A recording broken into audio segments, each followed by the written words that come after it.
Bienvenue à l'émission Le Miroir d'aujourd'hui sur Rwanda TV. Quelle joie de vous retrouver. Comme à chaque fois, c'est notre rendez-vous avec l'inspiration et le divertissement.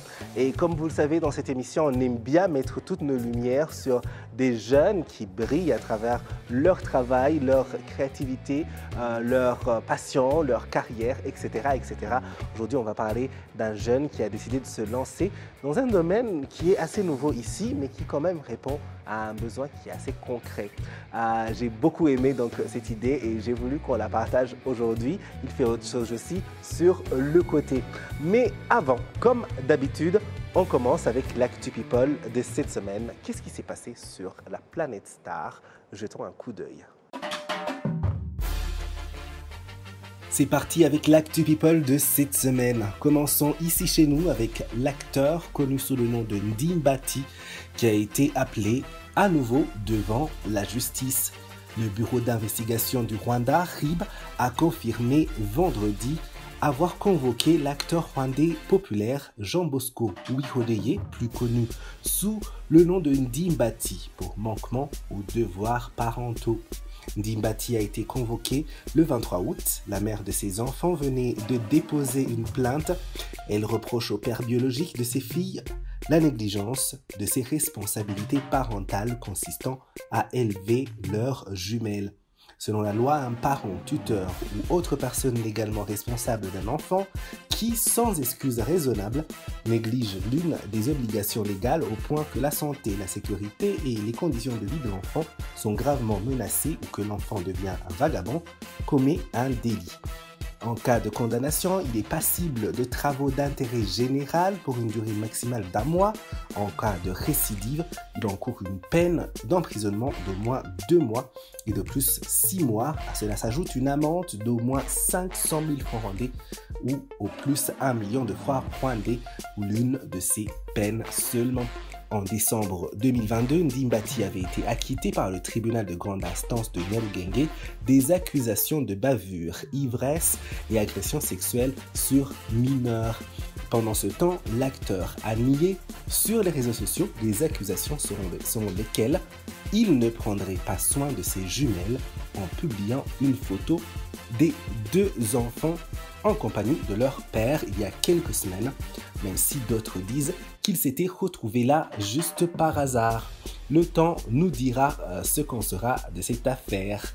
Merci au site lecanapé.rw. Nous avons trouvé cet article et où on peut retrouver plein d'autres articles sur l'actualité en français. Continuons avec les MTV Video Music Awards, la cérémonie qui récompense les vidéos musicales qui ont marqué l'année entre juin 2022 et mai 2023, arrive ce 12 septembre. Pour cette édition, les femmes sont à l'honneur, notamment parce que la Colombienne Shakira sera la reine de la soirée. Oui, elle sera honorée pour l'ensemble de sa carrière avec le prestigieux prix Michael Jackson Vanguard Award. Et aussi, il faut noter que l'américaine Taylor Swift est en tête des sélections avec 8 citations. Oui, elle est 8 fois nominée, cette fois pour la vidéo de Anti-Hero ou Anti-Hero et une dans la catégorie de l'artiste de l'année. Elle est suivie par SZA, de son vrai nom Solana Imani Rowe, qui obtient 6 nominations. Taylor Swift a actuellement 14 Video Music Awards à son nom, ce qui la place derrière Beyoncé, nommée cette année pour le titre de l'artiste de l'année, même si elle n'a pas sorti de clip pour son récent album Renaissance, et qui en a 28. Oui, elle est l'artiste la plus nominée avec 28 Video Music Awards, dont 2 aux côtés du groupe Destiny's Child. Madonna avec 20 récompenses et Lady Gaga avec 19. Doja Cat, Kim Petras, Miley Cyrus, Nicki Minaj, Olivia Rodrigo et Sam Smith sont à égalité avec 5 nominations. Blackpink, Diddy et Shakira en ont reçu 4 chacun. Les MTV Video Music Awards 2023 auront lieu donc le 12 septembre. Compteront un nombre record de 35 personnes nommées pour la toute première fois, dont l'allemande Kim Petras, les américains Chloe Bailey et Metro Boomin et le nigérian Rema. Finissons avec la chanteuse Lizzo. Oui, l'américaine est poursuivie par des ex-danseuses pour harcèlement et discrimination. Et elle a décidé de contre-attaquer en portant plainte contre ces danseuses pour diffamation. Très engagée pour l'acceptation de soi et la lutte contre les discriminations, la pop star Lizzo se retrouve accusée de harcèlement et discrimination ainsi qu'agression par 3 de ses anciennes danseuses qui la poursuivent en justice. Et depuis un mois, c'est la news dont tout le monde parle. Lizzo, après avoir démenti tout ce dont elle est accusée via un communiqué sur Instagram, elle veut aller plus loin, même traîner les accusatrices en justice selon les avocats de l'interprète de It's About Damn Time. Les plaignantes accusent également Lizzo de harcèlement sexuel. Selon elle, Lizzo aurait obligé une danseuse à toucher contre sa volonté une autre danseuse nue. Les faits auraient eu lieu en marge d'un spectacle à Amsterdam. Lizzo, une artiste très engagée contre le racisme, l'homophobie ou encore la grossophobie, dit que ces danseuses cherchent à se faire de l'argent sur son dos et à ternir son image car il les avait tous renvoyés de sa tournée pour mauvaise conduite et qu'elle est prête à leur faire face devant la justice. On verra ce que le verdict dira dans cette affaire qui est à suivre de très près. Oui, c'est l'émission Le Miroir et aujourd'hui donc c'est notre rendez-vous mensuel où nous mettons toutes nos lumières sur un jeune qui brille. Et ce jeune, c'est Eric. Comment ça va? Ça va très bien, merci. Oui, je suis très content de t'avoir sur ce plateau. On s'est rencontrés récemment. Oui, exactement. Je peux te dire où est-ce qu'on s'est rencontrés? Pas de problème. Où c'est bizarre. C'était une soirée de salsa. Ouais, comme j'aime. Oui, et tu danses très bien. Donc, oui. Et tu m'as parlé de ce que tu fais. On échangeait, j'ai entendu ce que tu fais. J'ai dit, ça c'est intéressant, tu devrais passer dans cette émission pour nous en parler. Parce que tu es un jeune immigrant, tu nous viens du Congo, de la RDC. Oui, la RDC. Oui, et puis tu es entrepreneur ici. Oui. Tu as commencé une entreprise qui fait le déménagement professionnel, disons. Oui. Oui, parle-nous-en. Bon, c'était dans le Covid, oui. En 2020, dans le mois de juillet. Une voisine à moi, elle devrait déménager. Elle était enceinte. Elle a fait appel au camion. Elle a fait appel aux jeunes du quartier pour venir l'aider. Mais il y avait des objets précieux qui étaient à la maison qui devaient être protégés et valorisés. Mais ces gens-là, ils n'avaient pas cet instinct-là de bien protéger ces objets. Et je voyais les fatigues qu'avaient ces dames pour le faire. Et automatiquement, j'ai eu l'idée, pourquoi ne pas aider ces gens-là? Je me suis joint à ces gens-là qui déménageaient et j'ai vu la part que j'apportais. L'idée m'est venue, je me suis dit, OK, je me lance. J'ai commencé à faire ça. Ouais. Oui, parce que c'est un besoin qui est clair, on a toujours besoin d'aide lorsqu'on déménage. Et parfois, on perd des choses, parfois les choses se cassent. Parfois, on n'a pas assez de personnes pour nous aider à faire la sécurité un peu autour. Et c'est un casse-tête quand tu as du travail, que tu dois déménager le même jour, tu dois demander un après-midi ou toute une journée où tu ne vas pas au travail et tout. Et dès que ça a commencé, que tu en as parlé autour de toi, les gens, ils ont bien répondu? Non, dès que ça a commencé, je commençais avec mon alentour, mes proches, mes amis. Et dans le déménagement, il y a la fiabilité, la sincérité, et être déterminé. Et quand tu travailles pour une personne, tu es sincère, tu es professionnel, c'est certain la personne parle à une autre personne. Et l'autre personne parlera à une autre personne. Et c'est comment ça a commencé, ce n'était pas facile. Imaginez dans le Covid, on ne devait pas sortir. Et en plus, c'était bien quand même, parce qu'il y avait les gens qui déménageaient.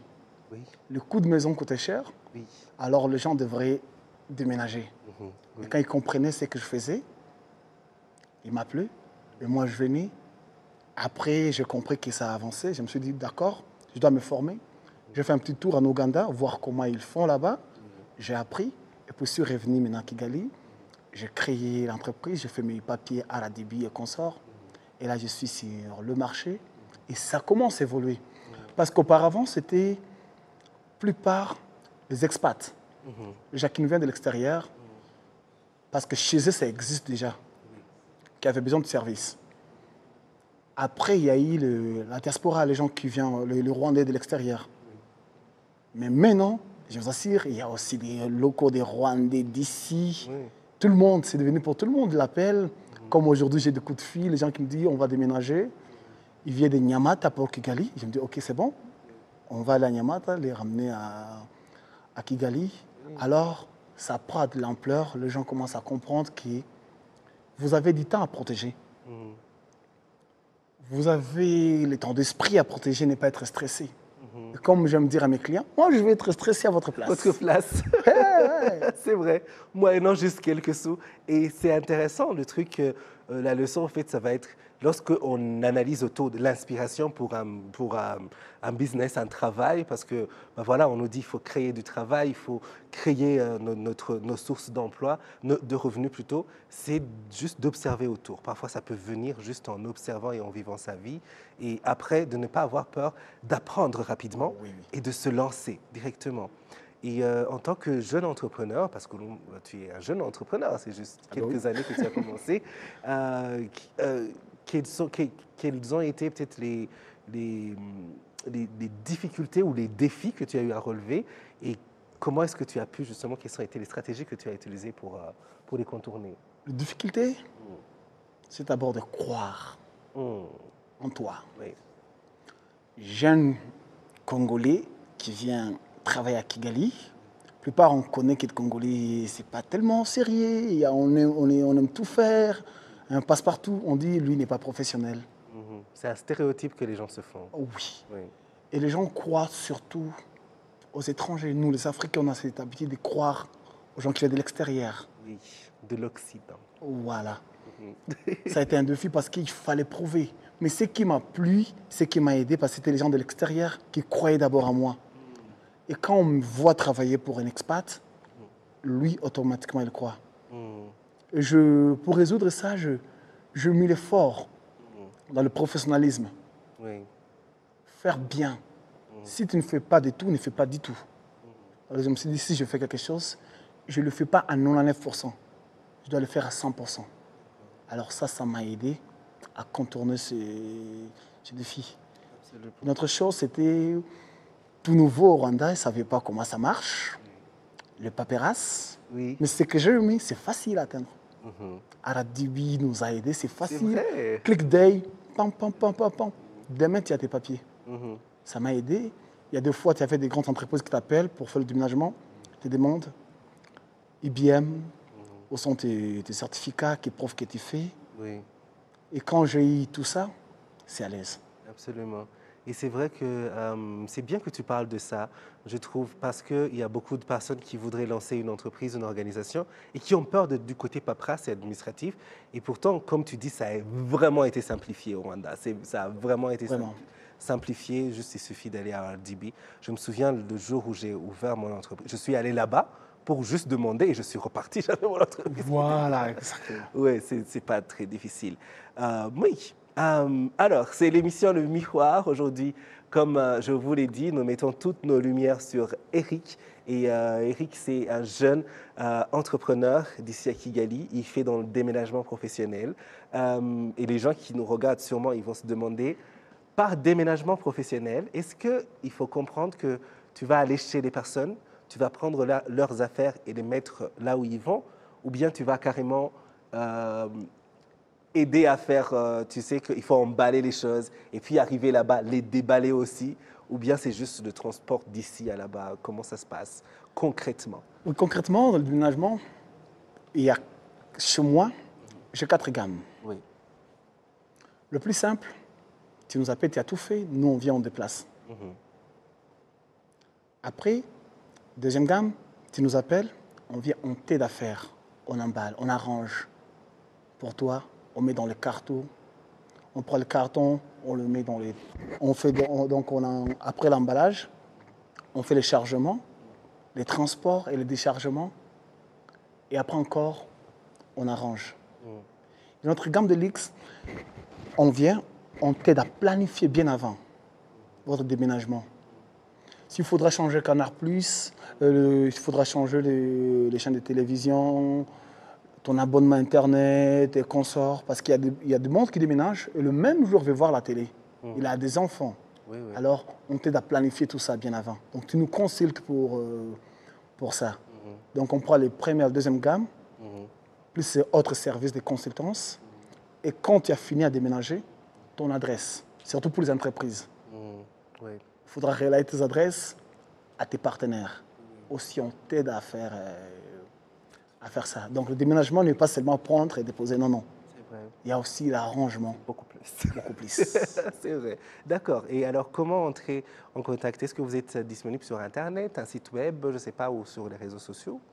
Avec aujourd'hui, le monde aujourd'hui, il faut être partout. Oui. On est sur Instagram, c'est Everywhere Flora LTD. On est sur Google, et ce qui me fait du bien, en est qui au moins 70% de mes clients ce jour ici me viennent de là.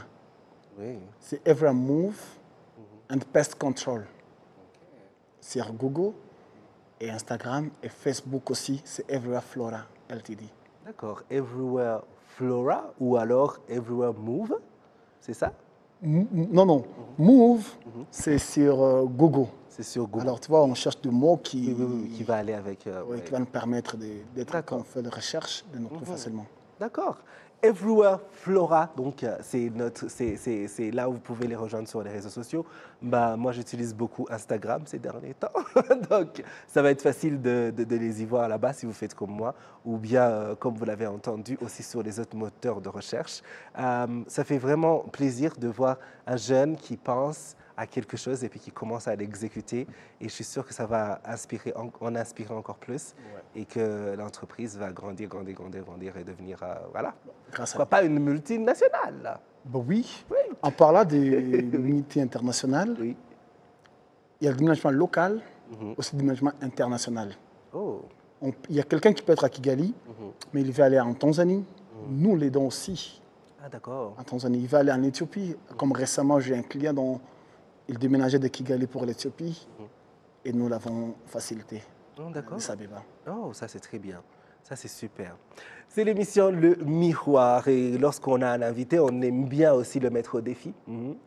Et notre défi, ce sera un jeu très facile et qu'on aime bien. C'est le oui, non jeu. 60 secondes sans dire oui ou non. C'est pas très compliqué. Ou peut-être que c'est compliqué. On verra.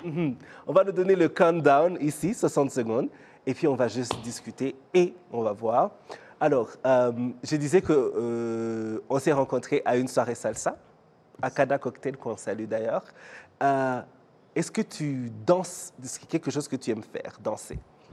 Danser, j'aime bien le faire. D'accord. Et juste la salsa ou autre chose, le hip-hop La salsa, la rumba, merengue. D'accord, ok. Et le sport? Foot. Le foot, tu joues au foot ou tu regardes? Je regarde. Je regarde pour être sincère. Tu regardes, tu ne joues pas. Et tu as une équipe favorite? Real Madrid. Le Real? Il y a plein de fans de Real qui nous suivent, qui vont comprendre. Ouais, je suis aussi un fan de Real, mais je pense que c'est par association. Oui. Et quand tu regardes, tu perds la tête et tout ça. Tu dis, il faut qu'il gagne. Tu cries quand il ne gagne pas. Ça me fait mal quand il ne gagne pas. Quand il ne gagne pas. Et quand il gagne, tu cries. Je suis content. Oh, tu as fait 65 secondes. Et j'ai vu comment tu réfléchis avant de répondre, mais rapidement tu réponds. J'ai mis tous les pièges possibles, tu vois. Bravo. Merci. C'est très bien relevé. Ouais, c'est l'émission Le Miroir sur Rada TV. Et après ce défi, on passe au tic-tac. Cette fois-ci, c'est des questions rapides pour encore mieux connaître notre invité, au-delà de son travail, sur sa vie aussi. Alors, lorsque tu n'as pas à travailler, Eric, qu'est-ce que tu aimes faire comme activité? Cuisiner. Cuisiner. Ah, tu as un plat que tu dis, quand je prépare ça, c'est le... J'aime bien faire la grillade. J'ai un barbecue chez moi à la maison. C'est vrai? Oui. Ouh, ok, d'accord. La prochaine fois, il faut m'inviter. La casanese. Oui, mais je pense qu'il faudra préparer beaucoup. Je mange tout. T'inquiète. Quand on m'invite quelque part, j'exagère parfois. Mais bon, quand je suis à l'aise quand même. Et est-ce que tu as un endroit favori ici au Rwanda? Oui. Chillax pour le salsa et stamina. D'accord. Pour le salsa toujours. pour le salsa. Oh, d'accord, ok. Stamina, c'est vendredi, non? Stamina, c'est le vendredi avec Yannick et je salue. Oui, salut Yannick, il est super. Oui. Et on salue aussi nos amis de Stamina. Vos pizzas nous manquent. On va venir bientôt les manger. Et il faudra les envoyer à notre public la prochaine fois, comme d'habitude, comme vous le faites souvent. Et une autre question, c'est tu viens du Congo?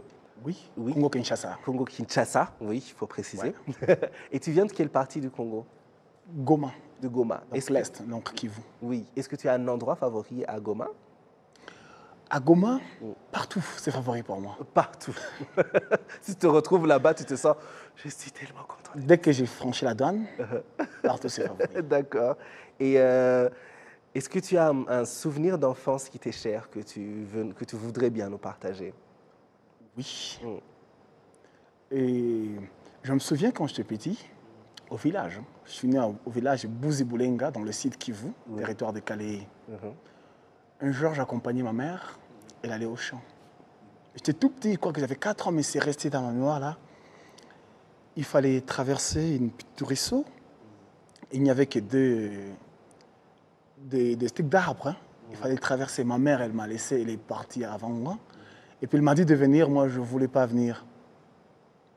Elle m'a dit, si tu ne veux pas venir, tu vas rester.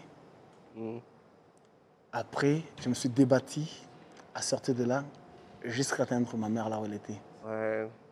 Ça, je garde ça, parce que ça m'aide beaucoup dans la vie. Quand c'est tellement loin, quand c'est compliqué, je me dis, je dois le faire de moi-même. Oui. Même si là devant, il y a des gens qui peuvent me protéger, qui peuvent me donner du pain sur le plateau, mais moi-même, je dois avancer. Oui, c'est une très belle leçon. Waouh. Oui, ça c'est un très très beau souvenir. Alors, une question très très légère cette fois-ci, ce sera, est-ce que tu es plus série, film ou documentaire? Film. Film. Est-ce que tu as un film que tu as vu récemment qui t'a impressionné, que tu voudrais partager à ceux qui nous suivent? Le titre, je ne garde pas trop, hein, mais récemment, j'ai vu un film qui parlait d'une histoire d'amour. Une femme âgée qui est tombée amoureuse de l'enfant de son boss, moins âgé qu'elle. Oui, sur Netflix. C'est Netflix. Oui, avec des Noirs américains, Gabriel Union et l'autre gars, je ne me souviens plus comment il s'appelle. Ah oui, c'est vrai. Alors, le défi de la vie, comment c'était compliqué pour eux, comment on a bloqué leur amour. Mais en fin de compte, malgré l'âge, ils se sont mis ensemble. L'amour triomphe. L'amour a triomphé malgré la différence. D'accord. J'aime bien ces questions parce que ça nous permet de mieux connaître nos invités. Là, on vient d'apprendre qu'il est plutôt un romantique, notre Eric. Oui, et on finit toujours avec notre question. C'est pour le fan et c'est aussi un peu pour un peu embêter nos invités. Et nous essayons de gagner le prix de la question la plus bizarre de l'histoire de la télévision. Avec ça, face au miroir, lorsque tu te regardes, qu'est-ce que tu aimes le plus sur toi physiquement et qu'est-ce que tu aimes le moins? Dis-moi, j'ai mon petit point de beauté ici. Oui. Il faut monter comme ça pour qu'on voit. Ah ouais, c'est ce que tu aimes le plus? Ouais, j'aime le plus. D'accord. Est-ce que tu aimes le bois? Mes oreilles. Des oreilles? Quand j'étais à l'école primaire, on me disait papillon là. Oh mon Dieu. Même pas en plus. Mais les enfants, parfois, ils peuvent être méchants. Ouais, on me taquinait à l'école primaire. Oui. Moi aussi, je pense que j'avais ça. Mais bon, écoute, on grandit et puis on oublie. Ou on grandit les oreilles. Et les oreilles rétrécissent en quelque sorte, c'est vrai. Merci beaucoup, on a passé un bon moment avec toi. Merci à vous. Tu fais un travail qui est juste très bien et très inspirant et si important. Donc, continue avec Everywhere Flora sur les réseaux sociaux. Everywhere Move, c'est sur Google pour entrer en contact directement avec nos amis qui font du déménagement professionnel. Oui, je vous avais promis que ce serait un jeune qui s'est lancé dans un domaine et c'est assez intéressant et inspirant son histoire. Merci beaucoup. Merci à vous. Oui. On se retrouve bientôt, chers amis, encore une fois sur Rwanda TV. Sinon, toute la semaine, nous sommes ensemble sur les réseaux sociaux. Allez, ciao.